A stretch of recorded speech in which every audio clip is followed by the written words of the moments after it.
Okay, a very good win for our team. I'm very proud of our staff and our players. A lot of times it's how you win that's very important, and we overcame a lot of adversity. They're a very talented team. This atmosphere is as good as it gets in our league. From a fan standpoint, a lot of ups and downs. But the bottom line is our team kept dealing with adversity and finding a way to fight through. A couple things that really stood out to me was, the block punt for a touchdown right before half. I thought that was huge, and that gave us some momentum because that first half was extremely challenging, and there was a lot of things going wrong. I think we had a fake field goal, and we got called for a hold. We had a blocked field goal right after that, and they had some momentum. I thought that was big. And then really in the second half, really the thing that stood out to me was, our defense holding them down there inside the 10-yard line, and then our offense going 96 yards. And I was very proud of our team for doing that. Kerryon Johnson had another big-time game. I think he continually shows why he's one of the best running backs in the country, not just our league. And I thought our quarterback played extremely well because they're one of the best teams in the country at rushing the passer, and he was under some duress early. We had some offensive linemen that gave it a shot. Tried to play, and then after a couple of series felt like they just couldn't do it. And I'm real proud of our offensive line that we had other guys. Marquell Harrell came back in, Taggett came back in, and we had another balanced day offensively.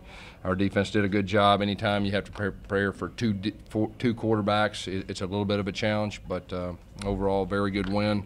As far as that goes. Questions? You talked about second week in a row, second game in a row, second half was big for you guys. Yeah, second half, and we had some explosive plays, in the pass game. Darius Slayton really came up big on some big plays and really helped us with some big plays. Gus, they've given up a lot of big plays. Was that kind of a conscious effort, knowing that we got to take some shots down the field? Chip really wanted to go put the ball down the field. He thought we could run by him, and so that was a big part of the plan. And the mixing in the run enough. And like I said, I thought he had a good plan, and I thought our guys executed well. Good. Kerryon in particular in the second half, third quarter had 10 carries, had a really critical catch on a 3rd and 7, an 11-yard catch there on one of the last touchdown drives. What was it about his second half that he was able to continually take over? He just feels it that the special players, they feel it when the game's on the line. He protected the football. I think we had 0 turnovers again.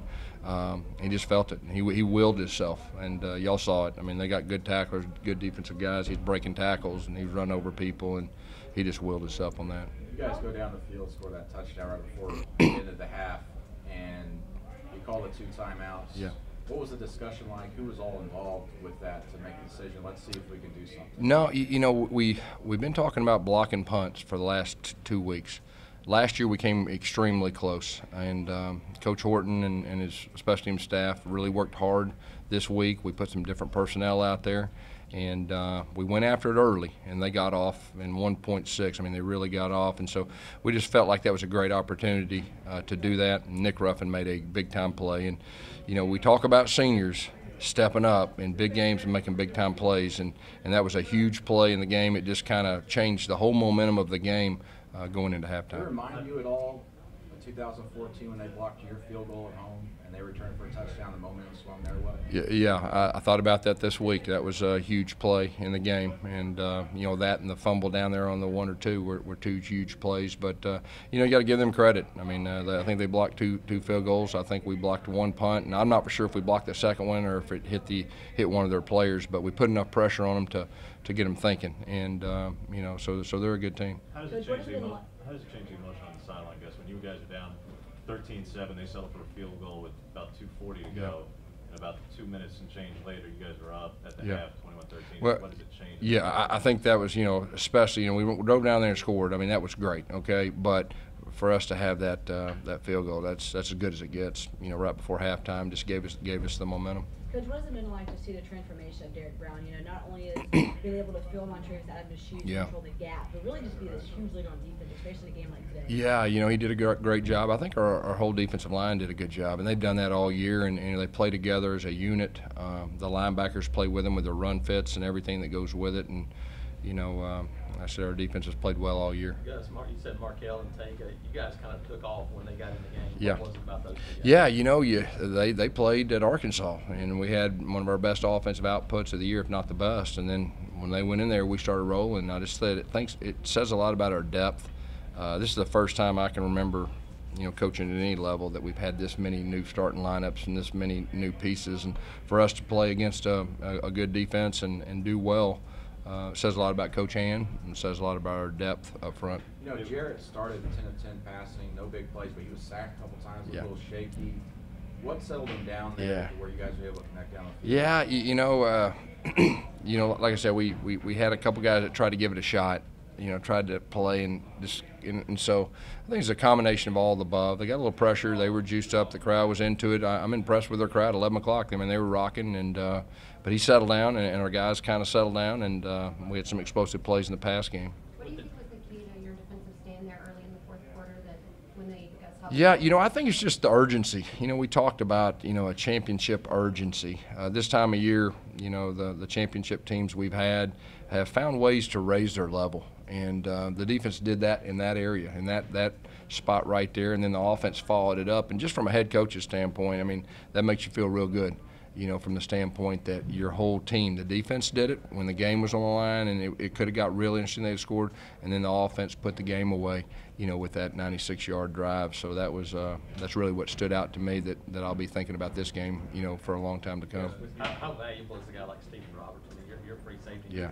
He's on Christian Kirk a lot of the time. Yeah. Having a guy like Yeah, that. no doubt. He covered Christian Kirk, and Christian Kirk, he's the best special teams player, that I've seen. And he's a great player, great receiver. And, Stephen had a good punt return, too. And he's on a lot of special teams now. He was covering punts. And how about our punter now? I mean, there was a lot of stress that goes into dealing with Christian Kirk's back there. And he had a great day. Not a good day, but a great day for a walk-on freshman. And I'm real proud of him. And I thought Daniel Carlson had a very good day, too. The opportunity's obviously there now for you guys to continue winning and maybe get to the SEC championship. Going against a Georgia team you haven't beaten since 13, they're #1 in the country. Just how big is this coming week? Yeah, I mean, we're going to take it one game at a time, and it's a big game, and every year's different. Okay, so every year's different. I really like our team. I mean, they're a good team. We got them at home.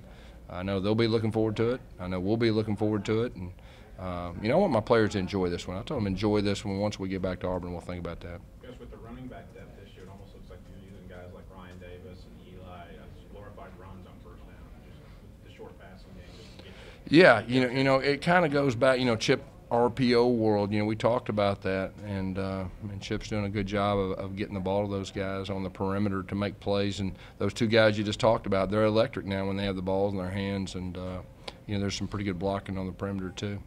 Can you talk about the 2 field goals got blocked? That's pretty unusual. Yeah, real unusual. We've got some things we got to correct. I mean, that's unacceptable. And yeah, they're good and all that, but that's unacceptable. And then of course our kickoff team, we got to do a better job. I mean, that's unacceptable too. So that's the 2 areas that we'll really focus on, this week. Seems like in all these wins of yours, that at some point, like midway through the 3rd quarter, your balance kind of meets.